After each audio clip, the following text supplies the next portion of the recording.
Наиболее актуальным на сегодняшний момент вопросом члены собрания признали подготовку к выборам и меры по увеличению явки населения на избирательные участки 18 марта. В частности, члены Совета предложили подготовить агитационные ролики с участием известных представителей республики, провести круглые столы с молодежью.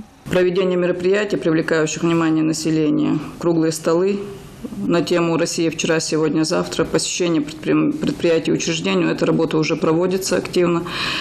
Встречи с молодежью, представителями молодежных советов, муниципальных образований. Мы эту работу частично мы проводим. Организовать конкурс для студентов. Студенческая группа, явившаяся в полном составе на избирательные участки, получит туристическую путевку, допустим, в наш курорт Арамхи. И подготовить можно было бы ряд агитационных роликов, участниками которых будут известные лица Республики Ингушетия. Далее Тимур Матиев, исполняющий обязанности заведующего кафедры истории ИНГУ, затронул в своем выступлении тему падения интереса молодежи к чтению и предложил провести в Ингушетии год книги, который бы включил в себя комплекс мероприятий по популяризации книгопечатной продукции. Наше стабильное развитие, оно вошло уже в интернет-эпоху, в эпоху, когда книга не востребована. А получение полноценного фундаментального образования без книги, без интереса к книге, без регулярного чтения, оно невозможно. В плане нашей молодежи и этот вопрос, я думаю, он очень актуален и требует своего скорейшего разрешения. А год книги – это, скажем, один из вариантов. Это может быть серия мероприятий на различных уровнях, проводимых для популяризации и классической литературы, и научно-популярной литературы, и литературы, которая принадлежит, скажем так, перу наших ингушских авторов, которые также во многом являются все еще малоизвестны для нашего широкого читателя. По мнению главы субъекта, сейчас большая часть признанных произведений национальной культуры и искусства повествует о заслугах героев прошлого, но мало кто из авторов культивирует правильный пример поведения и мышления через призму современности. Надо определить своего нынешнего современного Базоркина, Чахкиева, Индиева, Джамалдина. Чтобы это сделать, надо все-таки инициатива снизу.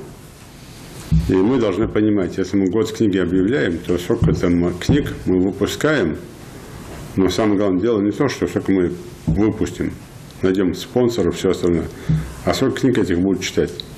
Предложение Берса Ивлоева, директора ВГТРК Ингушетия, касалось проведения в регионе мероприятий в рамках десятилетия детства, объявленного в России с 2018 года в соответствии с указом президента России.